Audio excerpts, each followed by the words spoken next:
morning. How are you doing, Sacramento? How are you doing, Kyrun? I'm doing good, Ben. How are you, by the way? Good. Well, let's give everybody a quick rundown here of what we're doing. This is completely different than anything we've done before.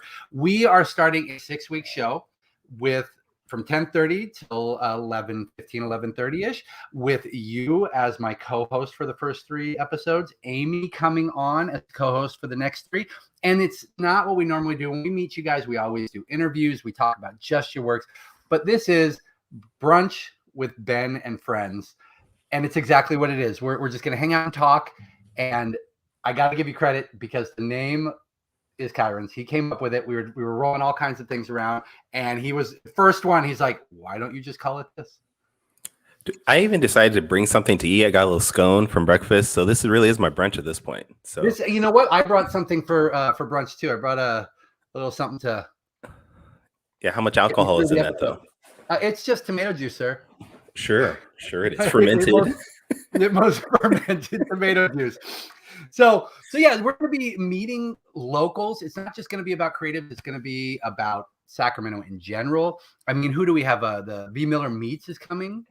Yeah, that's going to be exciting because I don't even know anything about V. Miller Meats. So I really am interested to see what they're going to bring to the show. What we're going to have to do is maybe we should go get some meat from V. Miller beforehand, cook up a couple sausages, and then we'll have something to talk about. So you want me to eat Miller's Meats is what you're saying? Yeah, yes, I do. I love. All right, that's cool. That's totally zombie. I'm down for it. That's perfect. You know, we need to get a brewery on here too.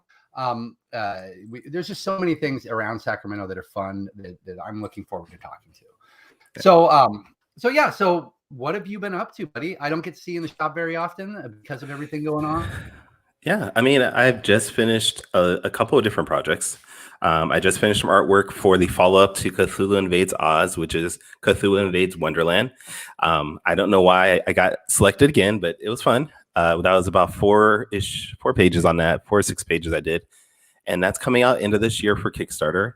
And I got a couple other projects I've been working on for Taurus Comics. We have the relaunch of Donner Lane, and I have the introduction of Starcore, which is my next major comic book series. It's going to be a kids-friendly series. So I've been working on a couple of things here and there. And good morning to you too, artist poets. Yeah, no, it sounds like you've been busy. I've just started to get back into the comic game. I like to look. I see you guys doing stuff. I saw you posted at like New Helvetia. You went down there and did a little mini con, and that was fun. That really gets me motivated. Yeah, thank you to Eben Burgoon to inviting me. Myself, Dan Bethel, John Williams, and Ben. Not Ben Schwartz here, but another Ben. I can't remember his last name, unfortunately. But he's the co-writer for John Williams' Space Odyssey.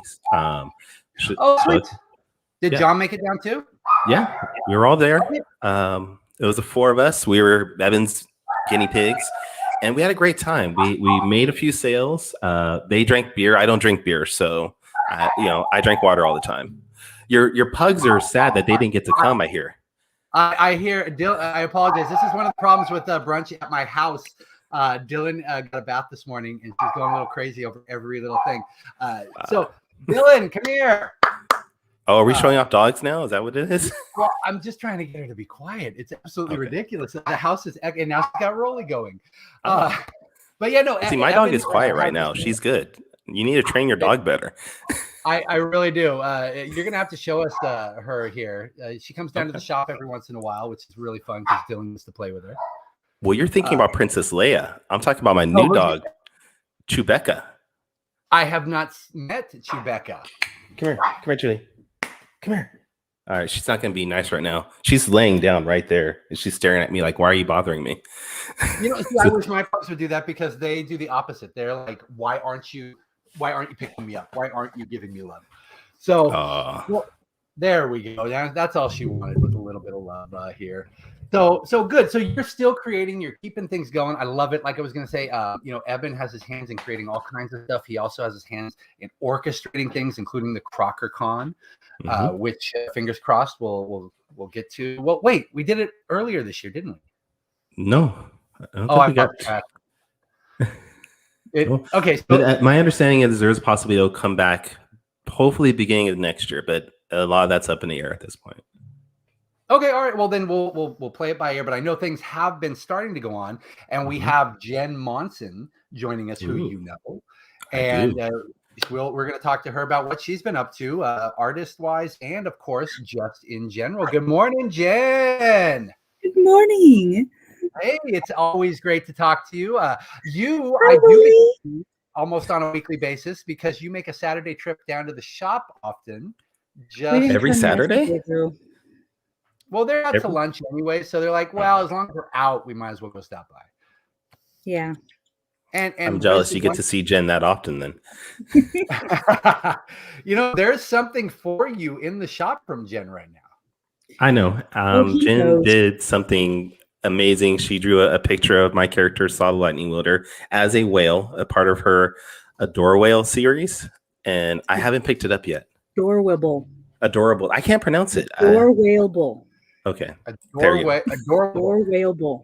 See, Ben had the same issue. It's hard to say sometimes. But once you get it, it rolls off the tongue. Adorable. Yeah. Adorable. Yeah, I came up that's with that really last good. Sunday. Oh. Last So you've Sunday been when I drawing was whales at my forever. convention. Huh? And you've been on these whales for a while and you just came Oh, up I've with been it? doing the whales for like over a month now. But at the show I was doing on Sunday, like I was saying, oh, they're just so adorable. And it's like, adorable.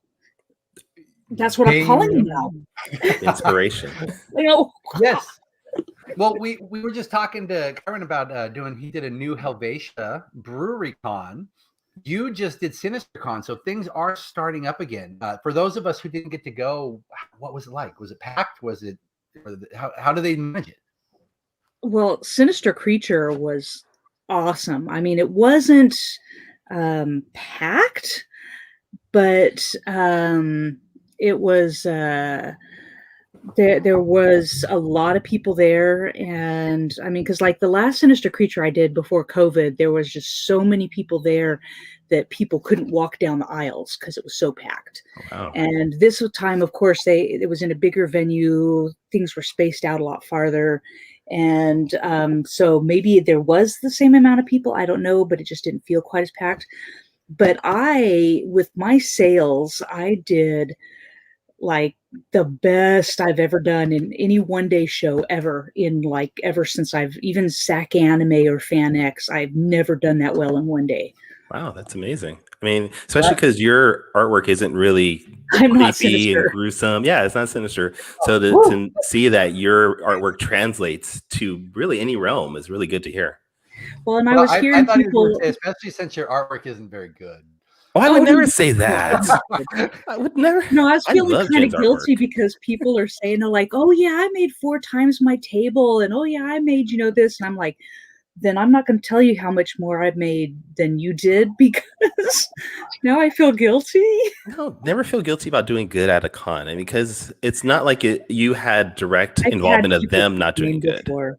I've had people complain about me doing better than them before because apparently, like, they thought that their art was better than mine, I guess, or something, and that they should, I shouldn't have been doing better than them. I don't know. That's called jealousy. That their artwork isn't that good. I mean, no, it's honestly, if you're complaining that someone else is doing better than you, it's not their fault. It's your fault for not selling your artwork better. Because you can only do what you can. It's nobody else's fault but your own, really. That's true. Wow, look at that! Some words of wisdom coming out here. Sorry, I do get. That's great. I get heated when people complain. Oh, look at that pug whale. Yeah, that's beautiful. This is a sticker. So work is adorable. Okay. I got a new Cricut machine, so that's why I didn't come to the shop yesterday, because my new Cricut Maker 3 came yesterday, so it's like new toy to play with, and because I want to start making stickers and iron-ons and all sorts of stuff, and so this is one of my practice stickers I did. What kind of stuff can that machine make then? It's basically just a cutter, but it cuts so many different materials that it's like there's and the way that it cuts, because it connects to your computer, is just, I mean, it's just totally zombie. That it just, like, I can cut out the stickers with a border around them, and I can print out iron-ons and then cut them to be a specific shape. I can cut leather, and I can cut chipboard and foam and like so many things. And then because it's connected to my computer, I can upload files to tell the Cricut machine exactly what to cut out, so that I'm like, I need some new displays for my stuff. I think I'm going to get some files to print those displays out in pieces on my Cricut machine, so that I can then have that for shows. Yeah, I have a friend, actually my partner on my other podcast, Danny J. Quick. He actually has a Cricut machine. He's been cutting out things for his comic Ace Blade and doing stickers and all that. And I've thought about doing that, but I'm really interested in getting a 3D printer and maybe start 3D printing some things. It's just the cost on that is way too high at this point. So, yeah. I mean, I might start with a Cricut like you are and work my way up from there. Hi, Dylan. You know, she was barking and annoying the neighbors, so I had to go get her. Whenever they get a bath, they're so agitated; it's ridiculous. And I don't treat them badly. They just get wet and they hate it. And Kyrun, do you know how much a 3D printer costs? You said it was cost prohibitive. It's a few $100s. I found a couple online through Amazon for like $200-$300, and I guess that's a decent price for them. My Cricut machine costs more than that. It did. Yeah, okay, so I got the newest. I did so well at Sinister Creature Con that I went ahead and splurged and got the newest machine. Wow. What was your role in shooting Wild Fairy Hunter? I would never kill him. Why would I shoot the Wild Fairy? I think they mean shooting film-wise. Film-wise. I think he meant in the video shooting of Wild Fairy Hunter.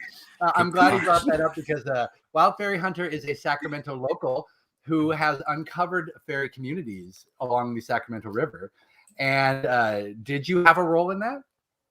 I do some of the filming. I am mostly his cheerleader, trying to get him to keep going when anxiety strikes, and right now with the smoky air and with how hot it's been really hard to go fairy hunting.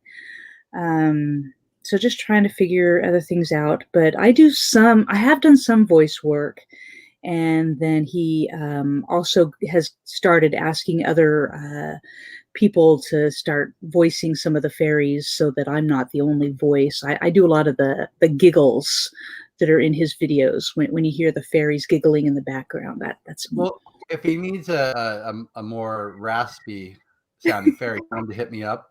I would love to do it. And you can find it on YouTube. If he needs off-pitch singing, I can do that too. Can we hear a sample? No, not right now. Now is Jen's time right now. Nobody else right now is Jen's time. Before we went live, we couldn't stop him from singing. That's because I was listening to Yu Yu Hakusho. All right. All right. So Dan, what have you been doing during this? Let's just call it a country closure. What have you been doing to stay sane? What have I been doing? Oh, wait, I already know the answer to that. What's that? Animal Crossing? Or no, Minecraft. Oh, I've been doing. Yeah, I was doing Minecraft, and I could play that with my husband and daughter. We enjoy doing Minecraft together. Otherwise, I've just been drawing, and I started back up on my resin koi ponds, but with the smoky air, it means I can't open my window right now to filter the air. So I'm just going to concentrate now on trying to get other things for shows, like stickers and such. But I haven't really been keeping sane during this time, to be honest with you. You've also you've also been doing really great on your TikToks, especially with your whales. I don't know if anybody follows her, but she's been killing it on TikTok pretty well. And those whales started out because of this last Inktober, and I believe with this last Inktober we used suggestions from Empire's Comics on daily suggestions to get us going.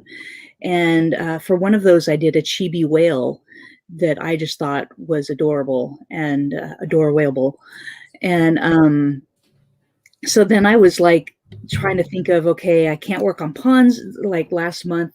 I think it was, I can't work on ponds right now. And what's something that I can do? Well, I really like how this whale turned out. I'd love to see what it looks like as a strawberry, or I'd love to see what it looks like as a fairy. And so I did that and I posted that online, and people are like, this is so cute.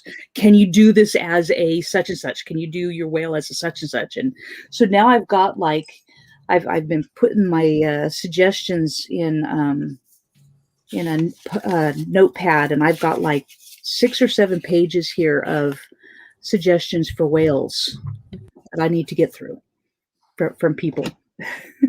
Boy, that gives you plenty of posts over on TikTok. Huh? That gives you plenty of posts over on TikTok as you. Yeah. On TikTok, I was like one of those that had a couple hundred followers, and I was, lucky with that. And before I knew it, I had over 1,000 followers because of the whales. That's pretty impressive. To me, that's really cool.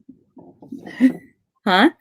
That is. And it's the same, genuine art over on TikTok as well? Well, yeah, wait, is genuine art? I'm genuine art. I know, no. It's the same handle over on TikTok? Oh, yes. Sorry. That's the weird thing. Genuine art is amazing. With video, we're all talking over each other, so it's hard to hear each and every person. But yes, it is genuine art on TikTok. That's awesome. And I noticed you got a little Bob Ross back there. Oh, somebody else just said it too. Yeah. Greg got me this for my birthday. Which you clearly are inspired by, because you used to do the paint night with us over at Empires. And you were always so understanding and patient. And then you were like, that's not a mistake. Just go ahead and cover it up with this. And and there he is. Of course you have one. How many whales have you done already? I'd have to, the last time I counted, it was more than 40, and that was several weeks ago. So it's probably closer to, I don't even know. I haven't even counted. But I wouldn't be surprised if it's around 70 of them. Not all of them are that good. You're only showing us the good ones. Hey, Marvin, thank you for watching. And we gotta get him on eventually too, Kyrun, because he is the creator of Edge. The Edge. It's a comic book that issue 2 just hit the shops last week. I'm telling you, this show needs to go longer than 6 weeks. That Ronnie feels that way too. And we're just playing around. We're having fun, seeing what happens. We've got so many good guests though, and there's so many people who I'd like to have join us, and so many people I wanted to have join us that we just didn't get a chance to. That we probably will have to extend this and do some more stuff. Which one was that? That was Starry Night. See? Oh, there we go. Now I can see it. That's perfect. I liked the banter we had going on before we even went live. That was just the way we were talking, keeping up a conversation. No expectation and no pressure. You're just sitting there talking and having a good time. Like I even shut off my shirt that goes along with my koi ponds. Perfect. I saw that on Tea Turtle, and it's like I'm getting 3 of those. 3 of those. Well, to wear one, and then when it wears out, then I've got another one to wear, and when that one wears out. I actually wish I would employ that, because there's so many shirts that I have thrown away and then not been able to find again. I figure a shirt that shows koi in a cup, which is my main thing that I make as an artist, that's a shirt I have to have. Yes. Do you have a koi pond you can show us? I think everybody watching will have seen it by this point, because we have had you in the shop. Oh, you don't? I do have some, but not within reach. I'd have to move a lot of stuff around because they're in my cabinet right now, with the resin having being a curing. So they're in my cabinet with the resin curing.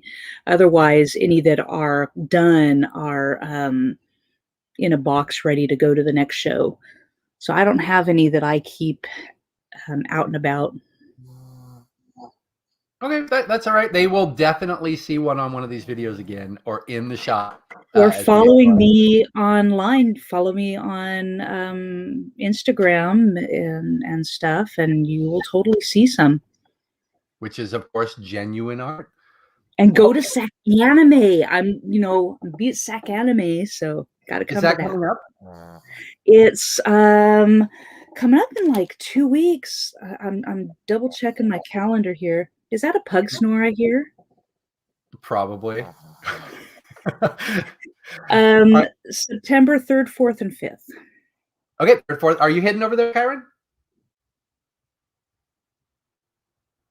No? I can't hear you, Kyrun. I might be there as a fan, maybe bring my kids, but I'm not going to be there as a vendor. Okay, just not. Have you tried it? I've done one SAC anime, and that was a few years ago. I did it with Ricky Edie, and it wasn't my best show, unfortunately. It was not. Well, this is perfect because we're about to talk to Melissa, who I know does SAC anime. So, Jen, thank you so much for joining us. And your art crush is coming up right now. She's totally my art crush. So, SAC anime just not for you, huh? No, I mean maybe when I get something that's more attractive to people that go to SAC anime, but it just didn't work out for me. Yeah, I did SAC anime only once, and the stuff that I bring, of course, is not really in line with what a lot of people are looking for. But it was great that Jim mentioned it because we have somebody here with us right now who I am sure cleans house at SAC anime. How are you doing, Melissa? Hey, good. Thanks for having me on your show. Of course. So, are you going to do the upcoming SAC anime? I won't be there. I sort of been hesitant on taking shows this year. And I think it's going to be more so next year that I'll start trying to attend shows. But Okay. I've done it in the past, and it's always been a lot of fun. A lot of creatives making their, putting out their work, and it's always awesome to see what people are doing there. Well, when you do SAC anime, do you find that you sell more of your comics or more of your prints? So I had an interesting transition because I used to sell fan art. I used to be like half fan art and then half original. And I realized that once I took out all of my fan art, like I was selling more so like I went straight to my comics, which was amazing. So I used to have like floppies, and it'd be like the individual chapters. And I felt like perhaps because people weren't confused when they were looking at my table, I was very specific about what I was offering. And so I was able to like hone in on those who were looking for comics or independently published, projects. I've actually had the same experience when I used to do prints and books. Most people would come for prints originally. I'd be like, okay, now that you see my prints, look at my book, and they'd buy a print and just walk away. But the moment I got rid of all my prints and just focused on my books, I actually had better sales overall just because I was able to focus all my energy on trying to sell my book and showing them what I was more passionate about. So I totally understand that. Oh, wow. That's actually really good to hear. I should pick your brain more because like I have prints. And now that I have my book. It's a lovely book, by the way. I'm really curious to see how it goes with like having a table and like showing the work I'm making. And so it's interesting to hear that like if it's like having prints sort of divides people's attention towards what you're trying to focus on, your books. Yeah, it was, and for me, it was like because I had to worry about, and you guys both know this, when you're at a con, you have to worry about how your setup is. And when you're incorporating the prints and the books, you're now dividing your table in half. So when I just have my books now, I can spread everything out and people could just see the books a little bit better. And then now I'm no longer worrying, okay, I have to talk about these prints because some people are here, or I have to talk about my books. Now I'm just like, here are my books. This is what I'm passionate about. This is what I really love. Look at this. And people seem to be more receptive to that. That makes a lot of sense. And hello to you too. That's really funny that you say that because I don't bring prints. I bring my books and I still don't sell them. So I'll have to talk to both of you and figure out. Well, you're not at your table a lot though. Yeah, Yeah. What's that? It makes a huge difference when you're behind your table, sort of like representing the work that's on it. People get really excited to see the face behind. Like, I'm also really bad, and maybe you can help me and anyone else out there. I'm really bad at selling my product. Okay, when I'm in the shop, I can push Hickman or Remender, and I will put it in their hands, and I know they're going home with it. But when it's my own work, I feel bad. you get all bashful. Yep. Are Yes, you like afraid to say? it's not afraid. I just feel bad. I feel like I'm taking advantage of them somehow, like putting it in their hands. So, I mean, what am I doing wrong? I think a lot of creative people have that same Yeah. process, the anxiety of, well, my stuff really isn't as good as these people over here, so I'm not going to push it. And I know I experienced that a lot, and I don't know if you really get over it. It's more just pushing through it.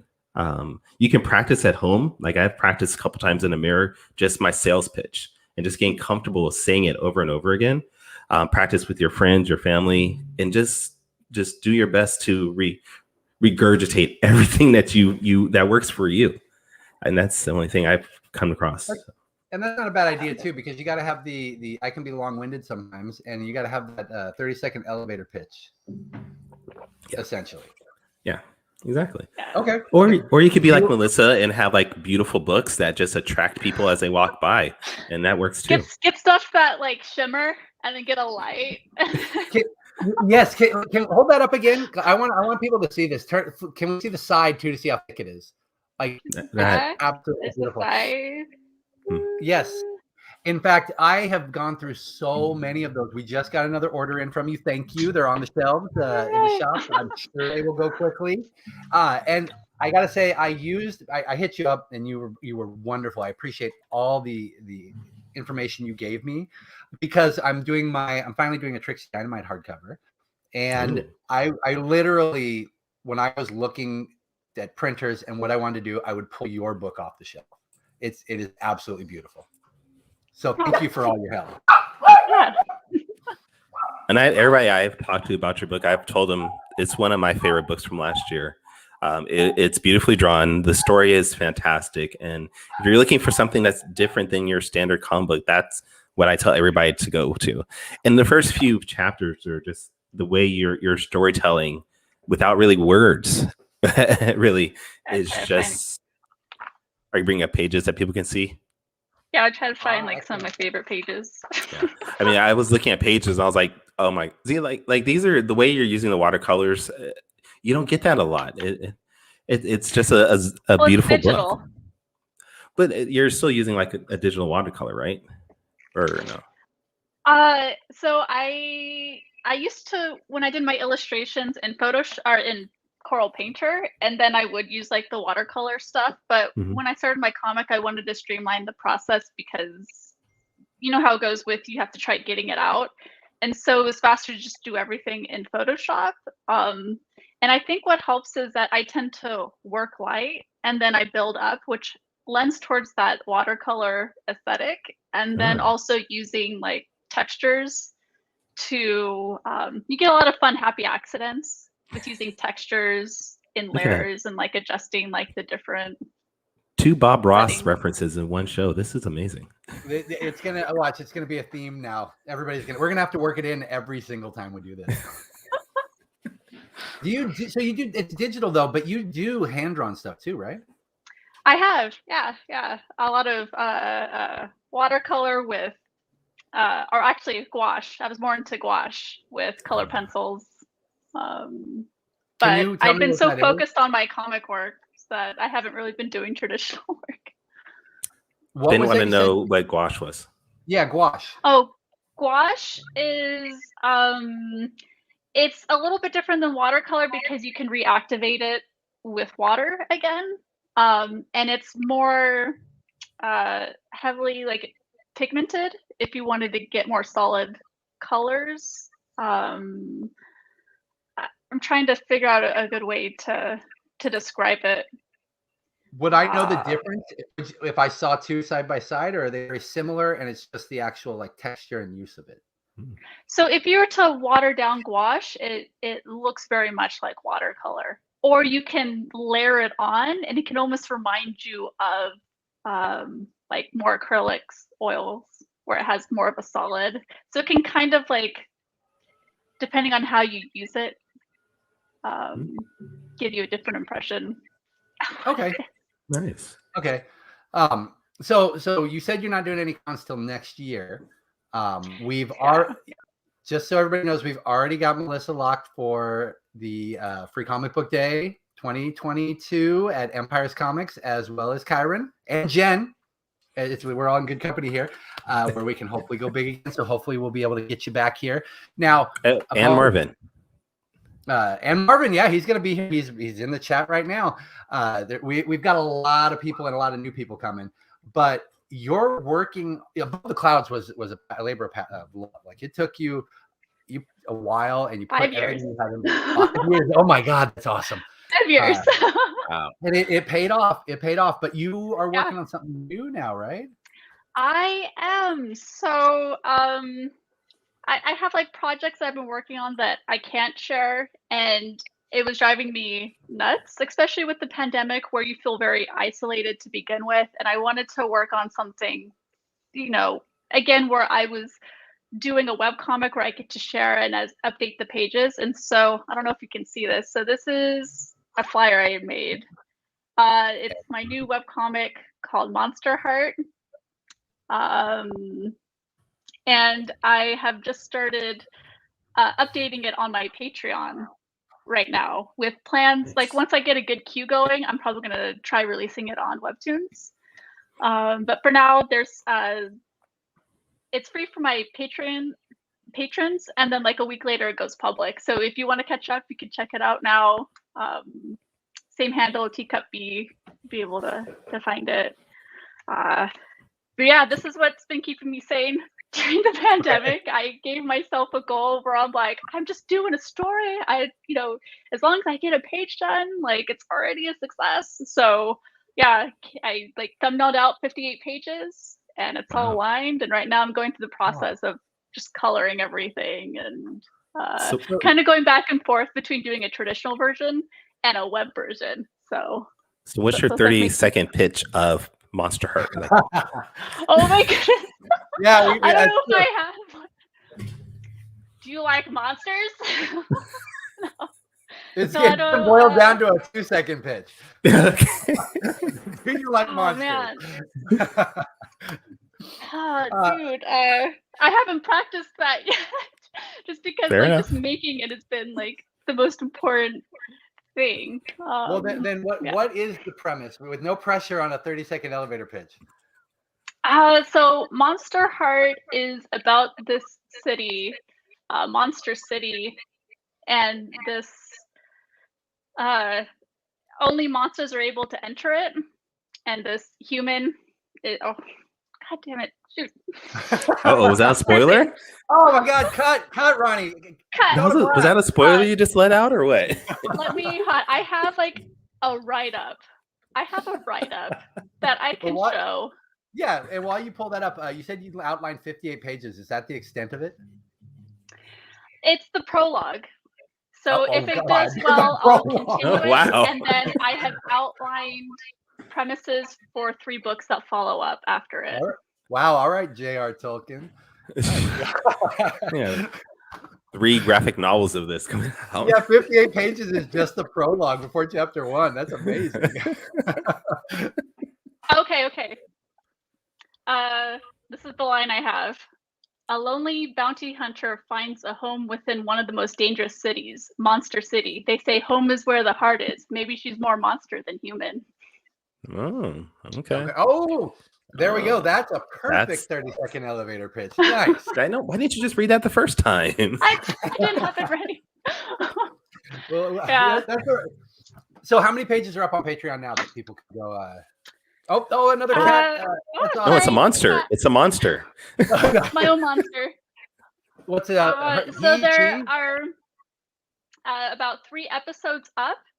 And as I've been working on making the web editions, it's been a compilation between 2 to 3 pages, between 2 to 4 pages of traditional pages goes into like 1 episode. So yeah, and I don't know if I'm able to share my screen. I can show like You should have an option A to share. sample of a page if you want to And see it. Rupert says now he wants it, so he's got to go over to your Patreon and go check him out and see what she's got cooking. What's your cat's name, by the way? Louis. Louis. All right. Louis. Nice. Louis is just making his way around. He's going in and out the door. I know. Awesome. He's like, you know how cats are. They have the moments in the day where they're just all over the place. Yes. But Now Louis just wants screen time. Yeah. Yes. We'll bring him on as a guest next time. But am I able to share my screen or bottom? Let's find out. Let's just try. This is an experiment. All right, we're first episode. Gotta try everything out. Yes, And if not, you can just draw it out for us later, and we'll be fine. Yeah. Yes. Exactly. All right. Oh. I don't know. Maybe not. Yeah, maybe not. I don't want to hold you guys up. That's why we Maybe want next to time. ruin it anyways. We just want people to go through the Patreon and then get it and enjoy it. So you've done a lot of work over the pandemic, but I also know you've been playing. You're a video gamer, and you are. I saw you are replaying some Zelda stuff. Yes, I'm You a never played hardcore Zelda player. I just got done playing the Skyward Sword remaster.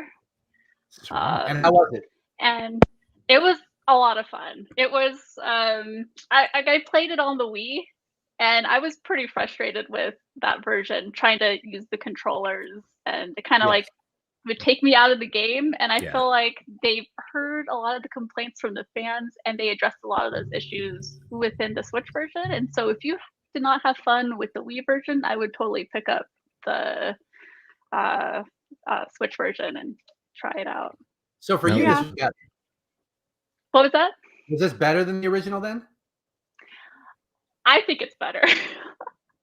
Sweet. Just my own gameplay enjoyment. It was a lot better, less frustrating. So what's your favorite Zelda game? Oh man. So like sometimes I feel like favorite Zeldas is sort of like picking out your favorite tea. Sometimes it's like you're in a mood for one or the other. So I mean, I love A Link to the Past. That's always like a fun classic to just, zone out and be relaxing playing through the game. Yeah. I think Breath of the Wild was amazing, and I've been waiting patiently for the Breath of the Wild 2 to finally come out. It was like 2 years when they finally came out with the trailer that came out during, what was that game? EC. I forgot what the game convention is, but like recently. Yeah, recently E3? They just came out with E3. There we go. Thank you, Marvin. See, that I think might be my favorite, the Ocarina of Time, but I have such an obvious love for the original, and I went back and played it on the Switch, and it's hard. Like you just go from one screen to the next, and all of a sudden you're dead because you're not supposed to be there. And I was like, as a kid, this was so easy, and now I don't know. Maybe you'd think the older games would be easy because we have so much more now. But you go back and like Metroid is hard as heck too. Yeah. Your reflexes have slowed down too a little bit, Ben, over time, so you're not as fast as you used to be. Ouch. Hey there, sir. We both have the same amount of gray hair. You're right, I do. You're right. Okay. Yes, we do. Yes, we do. So are you playing any games now? Oh, and before what's your favorite Zelda game, Kyrun? Oh, Link to the Past. Link to the Past is my favorite. He was like, without even. And so, are you playing anything right now? Well, I just finished it, and so I feel like I have a void. I might go back and play more of Hyrule Warriors. I hear there's like an expansion pack for that. So yeah. So is Zelda your favorite? Go. Oh, I was gonna say, is Zelda just your favorite franchise in general? Well, it is because I have memories that's how me and my dad would bond. I remember him playing like Zelda 2, and like I Oh was God. tiny, and I'd be like, "Wake me up when you get to the boss," and he's like, "Okay." And so, yeah, I have a huge association with playing with my dad, and um, my half sister would come visit every summer growing up. And so every summer when she would come visit, we would always set it aside when the new Zelda came out and we'd play it together. Uh, and I don't know if do you remember when Link to the Past came out? It came with that black book where it had all the secrets of how to beat it. Yeah. My dad took that and he hid it in the house so we couldn't cheat while we played. Oh, That's he's making you use your mind. That's great. Yeah. Well, So when Link to he'd the go off Past to work. Oh, did you find it? Yeah, we would like scour the house, like trying to find. And then make sure you put it back right the way it was, the same right side where up. it's at. We kind of like bend it open because there was tape. So we could... That's awesome. Well, I was going to say Link to the Past is the clear winner because we've had a bunch of people commenting. And by far, Link to the Past seems to be the one everybody loves. I'm going to have to go back and replay that one. It's got to be on the Switch. They all are. They have like Nintendo's classics. You can, if you have like a Nintendo, whatever their membership is, you can download that and you can play all the older Zelda games. Okay, so it's on there. That's where I was playing Metroid. So that's perfect. I'll just have to pull it up. Well, thank you for joining us. And I love multiple people have said good parenting. That's awesome about your dad hiding the cheat book. Teaching your kids well. Yeah, like 3 or 4 people in our way. They're like, yes, great parenting. But no, thank you for joining us, Melissa. It's always amazing talking to you. I cannot wait to see you in 2022 for Comic Book Day in May. I think it's the 7th. That's going to be fun. May. So looking forward to it. And again, her book, it's on the shelf at Empires. And if you're not near Empires or you just don't feel like coming in and seeing me, you can get it from her website. So Above the Clouds. What's the website? teacupbee.com. So it's my username. That's what she is everywhere. Sweet. Well, thank you very much. Enjoy your weekend, and I will talk to you soon. All right. Well, Kyrun, that was fun. That was actually really fun. Hanging out, talking for the morning. I didn't know what we were going to get to talk about. Let's real quick. Did you watch the What Ifs? Did I watch the what? The What If? Oh yes. I've watched both of them so far, and I'm intrigued. I mean, and I'm really hoping that we can see some maybe new characters that we haven't been able to in the past with these What If series too. I mean, I know we created Captain Carter, but I'm really hoping we can get into other Marvel characters that maybe haven't been introduced anywhere else yet before. That would be great. I think a lot of people are speculating on that and really hoping for it. I think the first issue though was the perfect first issue. The first episode was the perfect. I love how you called it an issue. I was like, yeah, it's a comic at this point. Well, I mean, so the reason I think that was so perfectly placed was obviously Cap is a loved movie by all of us. And of course Haley Atwell is fantastic. But to insert her in there as the actual voice actress of Carter and take the movie we love and take the key moments and switch it with Peggy, it was so well done. And I loved Chadwick Boseman's last thing that he did. I did tear up a bit, especially when you got that ending at the end. I teared up a bit. So rest in peace to him. Yes, it was a great one too. Like everybody put their all into that one. Yeah. And and do you know what we have coming next? Next week we have Eric Veldman of V Miller Meets. Is that what we're talking about? We're talking about What If. Oh, well, no, let's, you might as well do that now. I was talking about What If, but if you're on point, because I don't know who's coming. Okay, so we have Eric Veldman from V Miller Eats, and we have Robert Love, combo creator Robert Love. So that's what we have next week. I don't know about What If. Sweet. Robert Love, I'm looking forward to talking to. All these comments are going by so fast I can't catch them. I think we're running out of time. Okay, all right. So next week we'll talk more about maybe we'll see who's on and if they want to talk some movies and What If. But V Miller Meets, I'm really looking forward to this one. I absolutely love them. I use them for all of the occasions. It's like my favorite line from Spider-Verse is, "You deserve all bread." when he's talking to Mary Jane from the alternate universe. Beautiful. It was heart-wrenching. We'll talk to V Miller, and then we'll talk to Robert. And I'm looking forward to talking to you next Sunday, Kyrun. I'm excited. I'll be here. Sweet. Hopefully you have a great Sunday. Thank you to everyone who joined us. And of course, go check out Tars Comics. He's got a bunch of stuff on there. Again, it's in the shop as well. Or if, again, you don't want to come in and see me, get them online. Thank you very much. Read a comic. Read it. Yes. Read a comic book. We talked a lot about video games. Excuse me, but read a comic book. It choked me up. Have a great weekend, everybody.